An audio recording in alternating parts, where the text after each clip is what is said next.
Good evening, everyone. We are about to start the next session, which I believe is going to be another explosive one, with the topic titled Exploring Co-Production Opportunities in Animation. I'll be moderating this session as well, and I intend to make it very, very interesting. First person on this panel is a lady I really admire a lot, in the animation space. I think I don't want to lie now, but I think she's one of, the few who have really stuck in there. When I learned her company is 10 years old, I was like, wow, she really did it. Ladies and gentlemen, please help me welcome Mrs. Dami Solesi, Creative Director, CEO of Smith's Animation Studio. Dami and I were in France, 2 years ago, and it was an awesome experience. Please sit. The next person is someone I really admire as well. His humility sometimes, it daunts me because of the things he has achieved. Recently, his company sealed a major deal with Disney, and he'll be telling us a little bit about that project and how it relates to co-production. Please welcome Mr. Toluwalaki Olowofoyeko. I hope I got that right.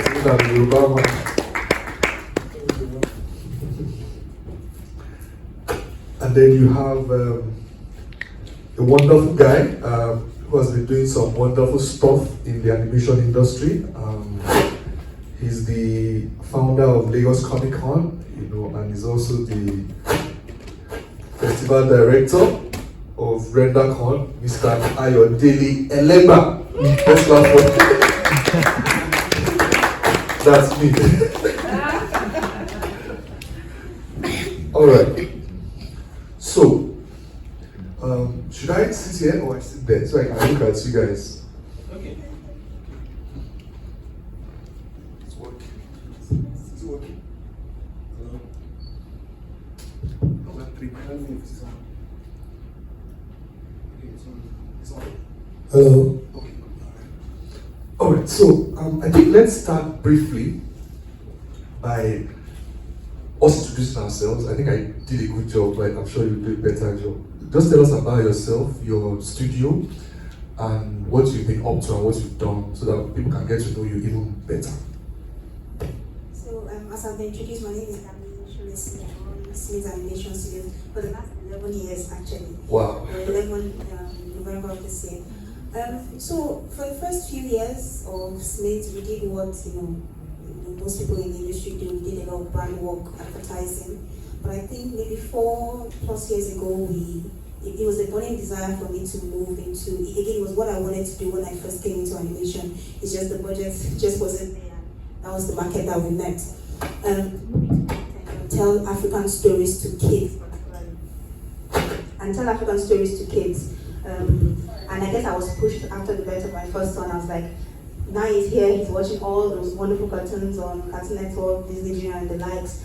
I really want him to watch African stories. I really want him to learn about some of the stories that my grandparents told me when I was younger, and just really share our values, some of the things that many of the speakers have echoed today, and then we move into that space. But it hasn't been an easy journey because creating content is a lot of work, requires a lot of money, and the market we're in, it's just a lot of factors that doesn't. Again, we're speaking about co-production, so some of the things we're going to talk about is how co-production works internationally, and some of the mechanisms that our countries need to be able to, figure out so that it can also work out for us. Things about co-production treaties, things around funding from the government side for animation that other countries, even like South Africa, easily already have, but we are still struggling with. So we went into the space. We started out with this short show called Box, which we placed on YouTube, and then we quickly realized that the YouTube model was changing fast. I think around that time we started to, I think they demonetized kids content on YouTube, and I was like,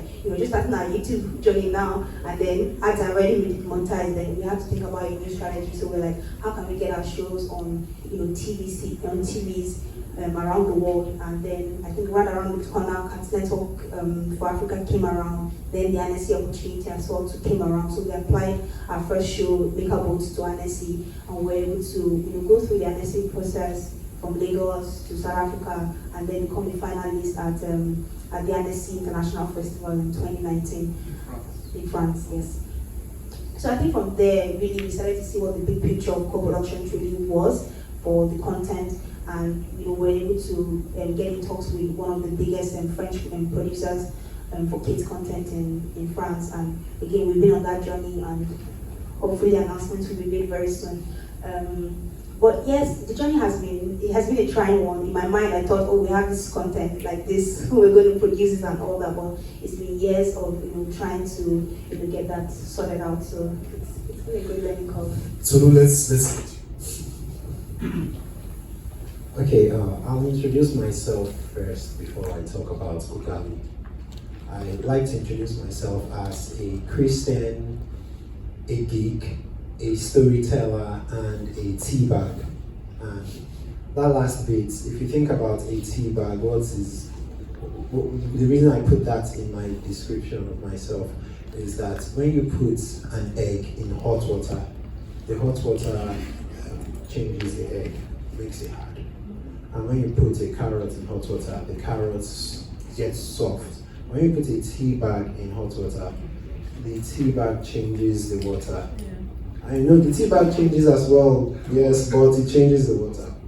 So, yes, and that being said, Kugali is an extension of who I am and the dreams I have and what I do, because I co-founded Kugali with some friends, and Kugali is an IP company in a nutshell.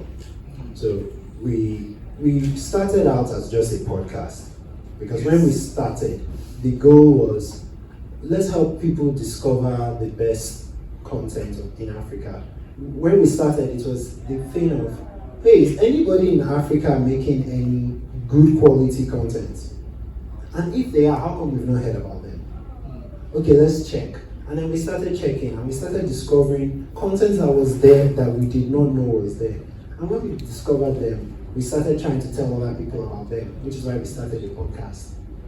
But within a year and a half of running the podcast, we realized we had covered pretty much all the good quality content on the internet. And so either we would have to reduce the standard and start covering mediocre content, or we join the fray and add to that pool of content. So that was when we transitioned from being a media company that was promoting other people's work. We transitioned to being a publisher. We started publishing comics at first. So we started from comics, but the vision was always everything that has to do with visual entertainment. So comics, video games, animation, all of that was the vision. And once we started, we eventually got to the place where we got the attention of Disney Animation, and they reached out to us, and right now we're in the process of creating and producing an animated series with them.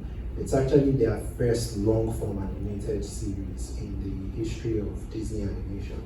They've never done long-form animation before. When you say long-form, what do you mean? So, there are these animated shows that are almost like shorts. An episode could be 2 or 3 minutes. And then there are those, or let's say 5 minutes at best. Then there are those shows that you put on a streaming service like maybe Netflix, or in this case Disney Plus, where an episode is maybe 15-20 minutes. So that's long form. They've never done a long form animated series in-house at Disney Animation. Yes, they've always outsourced. So if you see like the animation studio, they do movies. So every year they pump out a movie. Every single year. Lion King, Aladdin, every year they pump out a movie. But sometimes you might see a short series based on that movie, maybe an Aladdin series. They're not the one doing it. No. Oh, they split it out. Yes, they've never done it before. So the very interesting thing about this project is there are many firsts. It's their first time collaborating with an external studio. It's their first time doing a long form animated series. So as much as we are learning a lot from them, they are also learning a lot because this entire project is new to them as a studio. Okay, all right. Let's go into the main topic. So Dami, let me ask you this question. I'll punch it up because of time. What is co-production really? What is co-production in your own definition, and how has the experience been looking for co-production outside of Nigeria? So co-production is when two or more entities, studios come together to create the project, and they do that for a number of reasons. So some of those reasons might be one, might be because you're looking for a financing partner, so that co-producer comes in on board as a financing partner. It might be that because you need technical support on that project, so they come in as a technical support.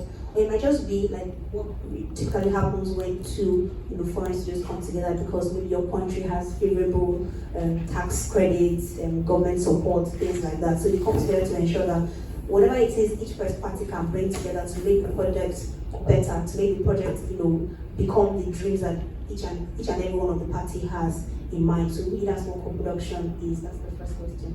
The second question is, how has been your experience finding So our experience with finding co-production has been more challenging than we expected, and for many reasons. I think one of the reasons being that this is the first time we, or even the industry as a whole, is doing something like that.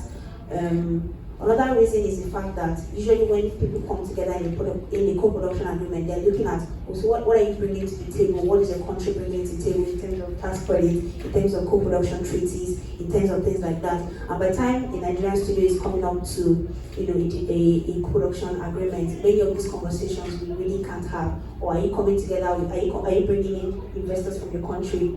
That's a no. Are you bringing in co-production? Are you bringing fees? No. Are you bringing tax credits? No. So at the end of the day, it comes kind of same kind of defeating that, so the only kinds of people you meet that can actually, what's the word now, partner with you on this project are people who truly believe in that idea and see that, okay, I can see how this fits into my catalog of productions that I want to have in 2021, 2022, and then want to take on the project wholly to just say, okay, we know that there's really nothing much for the idea coming from you, but we really want to take on this project. So it's hard to find those kind of producers because they have to be like, when it comes to financial, what do you call it, purist, they have to be producers that are, top there because they can then fully 100% fund the entire project. So would you say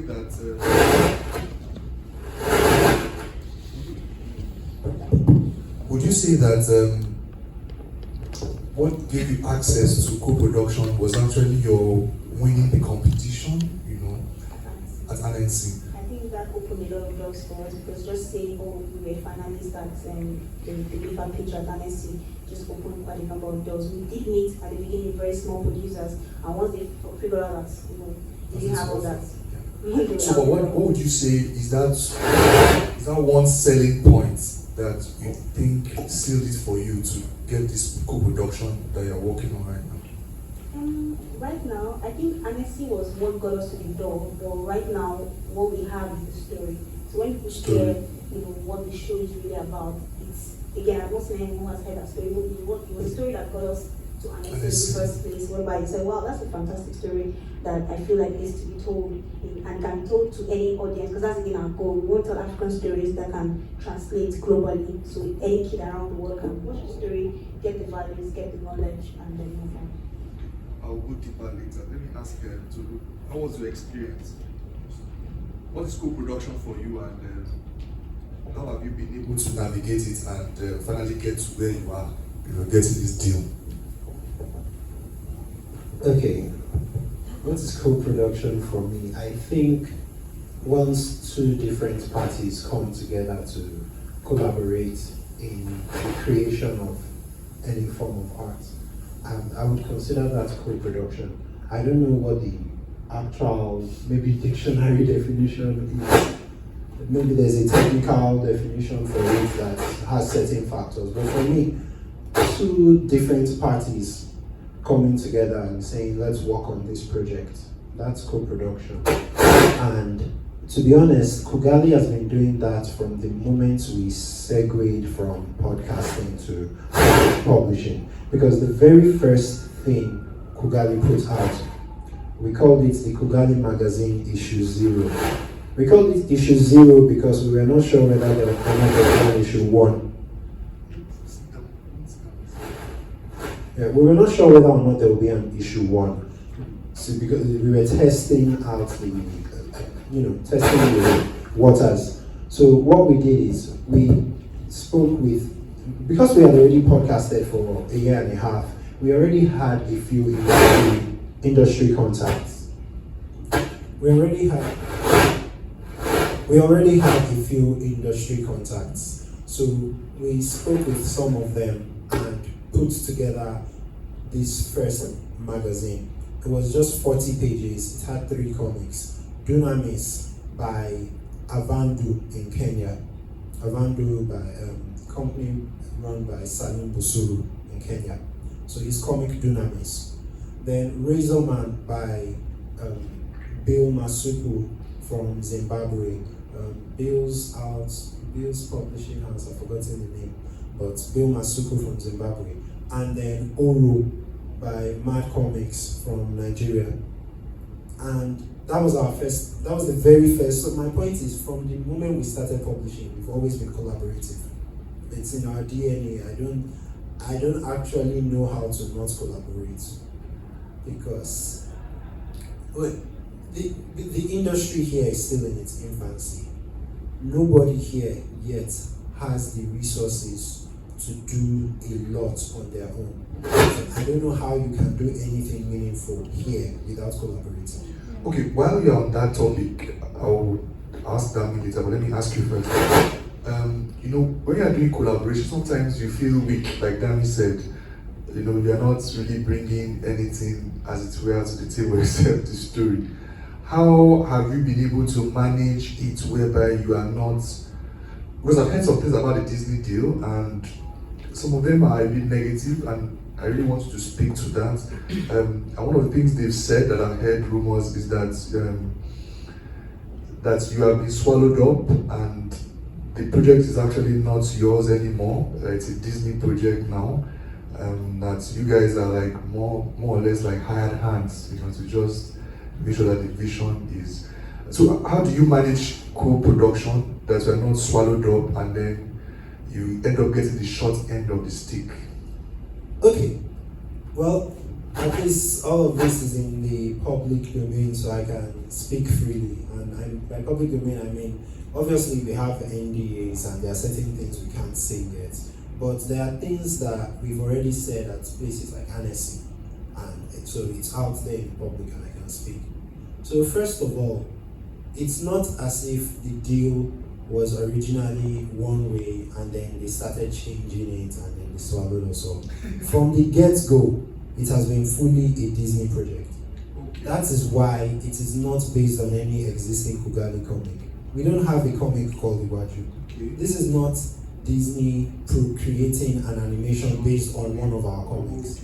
Rather, it is an original show that we produce from the scratch for them. So yeah, that's one. 2, are we simply hired hands? If you want to be technical about it, yes, because Disney owns the project. We don't have part ownership of it. Okay. But we are not simply hired hands, and I'll point out a few ways. If they created, so if they are doing a project and they hire animators to do it, they don't have to say Disney and so person. They'll just say Disney's Aladdin, Disney's Lion King. We don't know who they hired to work. But with this project, you see Disney and Kugali's names side by side. The logo of the show says Disney Kugali. Font size, same size for both. Our logo is smaller than theirs on that project. Then the director, the writer and director is my co-founder, Ziki. So he's the one writing and directing the show. Now, if you know anything about Disney Animation Studios, you will know that they're a director-driven show, director-driven studio. So, for example, Frozen and Frozen 2 were written and directed by Jennifer Lee. And Big Hero 6 was written and directed by Don Hall. Now, the director guides the project. The director has final say in all the aspects. And the director is a Kogali co-founder. Mm-hmm. The director is not from Disney's end. So they give you like Yes. The production, what do you call it? I've forgotten the name of her. production designer. Yes, production designer. Thank you. The production designer, Kogali co-founder Hamid Ibrahim. Okay. He is in charge of the visuals. Hamid is the one telling the Disney artists what to draw. So it looks like you have been left out of the game. No, I'm cultural consultant. So my role is to make sure anything they do feels legitimately Lagos. Because, for example, Ziki is from Lagos, like me, but Hamid is from Uganda. Hamid has never been to Lagos. So Hamid, who is from Uganda, is in charge of visuals. Meaning Hamid might design something and still has to pass it through me that told me, does this make sense? And you'll be surprised the number of things I have. There are many things that we take for granted, because if you want to shoot, let's just say a live action movie right here, you bring your actors here, but the environment already exists. The bus stop is already there. You don't have to design the bus stop. Okay. But in animation, they have to design every last thing. So the wall socket, I can see the wall socket. I'm like, come on, that's an American wall socket. Yeah. That's not how our plugs look in Nigeria. Yeah. Change that. Ordinary dustbin, I can see the dustbin. I'm like, there's no dustbin with that shape in Nigeria. That's American dustbin. Change that. Okay. All right, Danny, what's your own experience and how have you been able to not get swallowed up, or have you been swallowed up as well? No, one of the reasons why our team has taken this long was because of that reason. Unlike Tolu, whereby again they were both co-creating a particular show.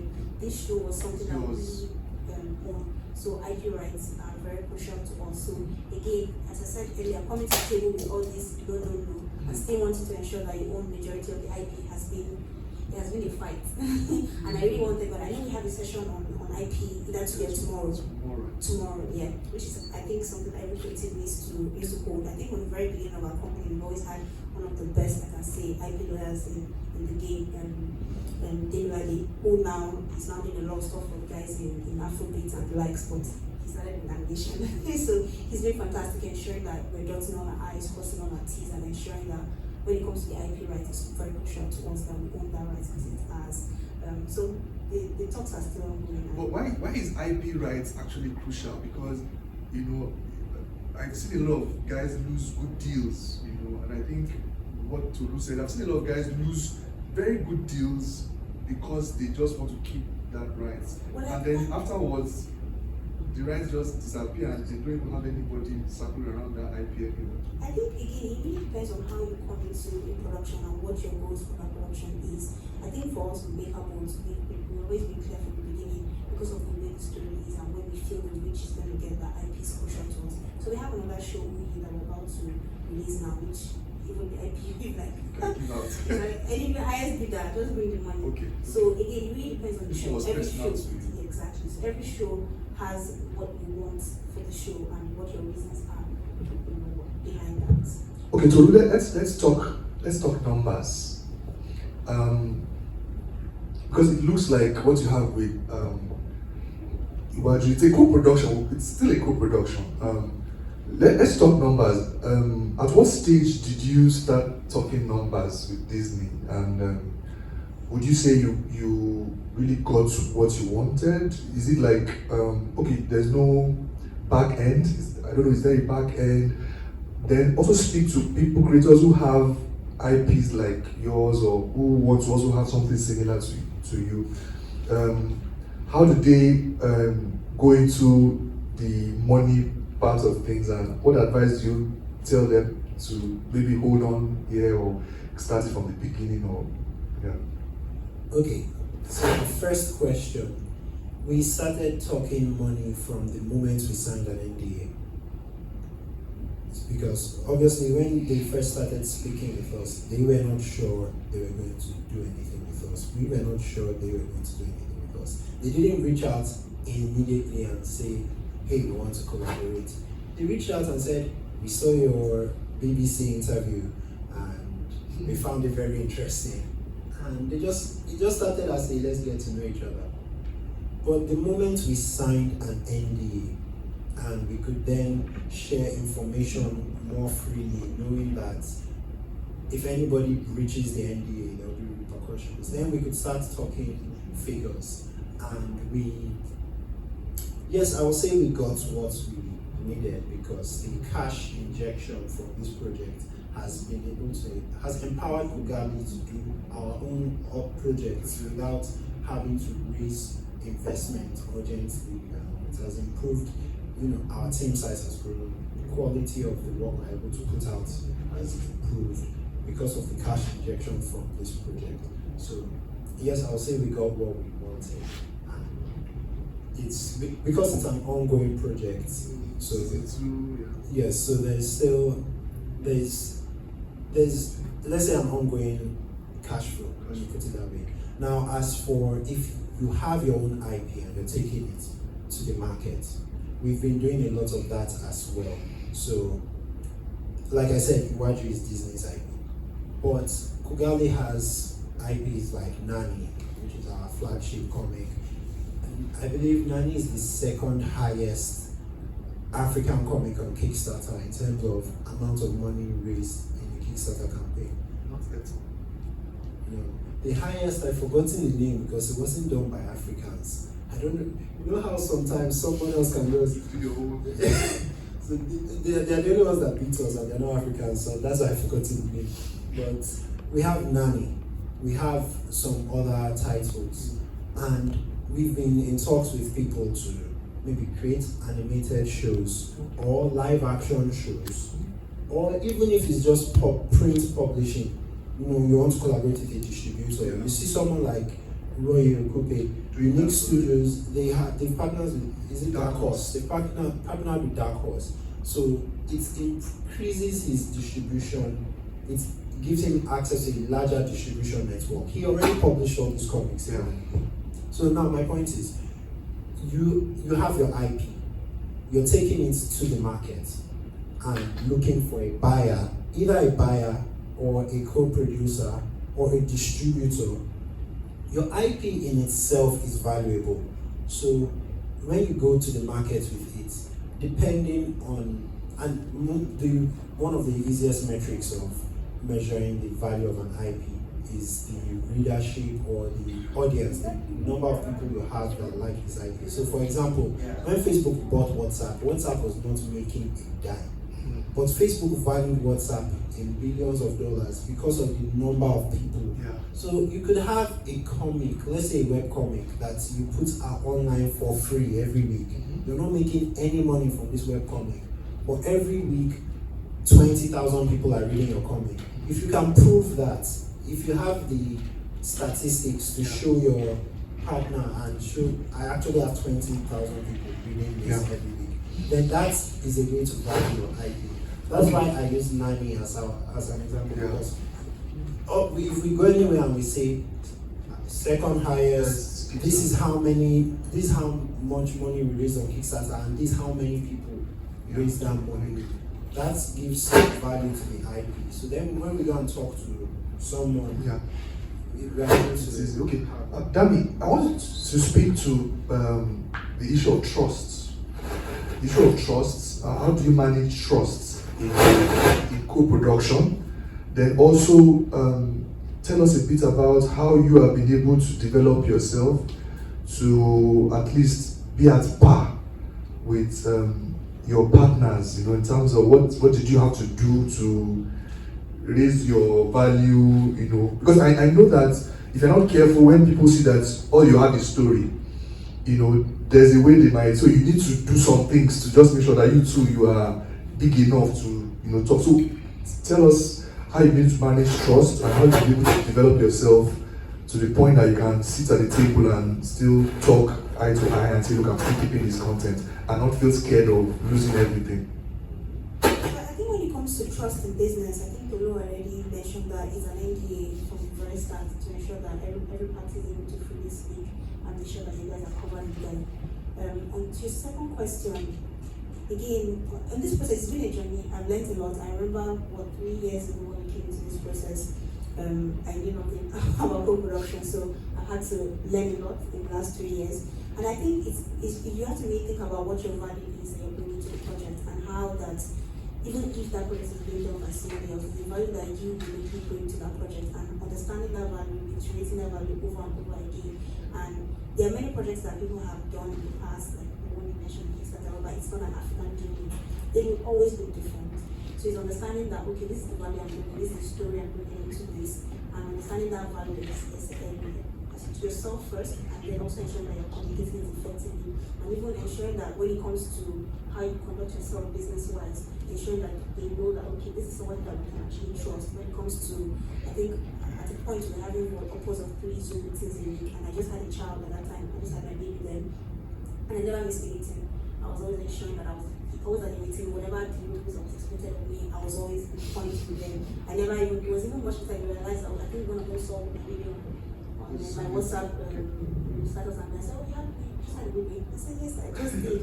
But that did not stop whatever the rules I was supposed to meet up with. So basically, you did your own part of the job.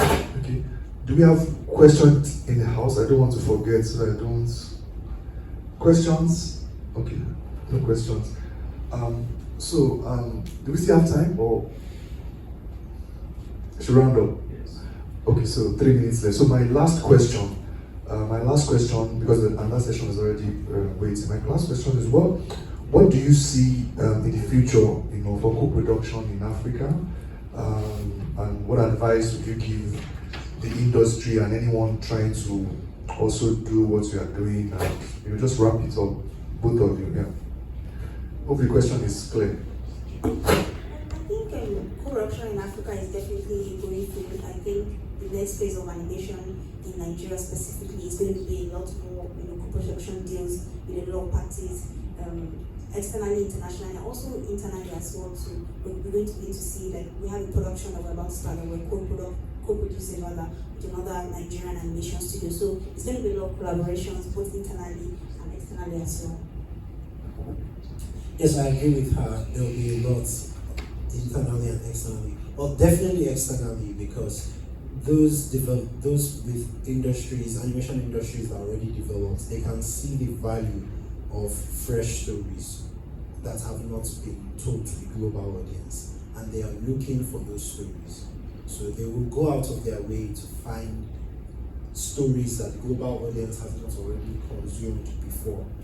As for internally, I really hope, like she said, that there will also be a lot of collaboration here, because like I said earlier, the industry here is in its infancy, so I do not believe anybody right now has the resources to do anything serious by themselves. When I say resources, I'm not just talking about cash. Human resources. There's training, there's experience. I doubt we have anybody in Nigeria that has 15, 20 years of experience in animation. Unless that person got that experience overseas and then decided to come back. So we definitely need a lot of collaboration, because none of us has the resources alone. Thank you very much, Dami. Thank you, Tolu, very much for your time. Please, can we give them a round of applause? Let's take pictures.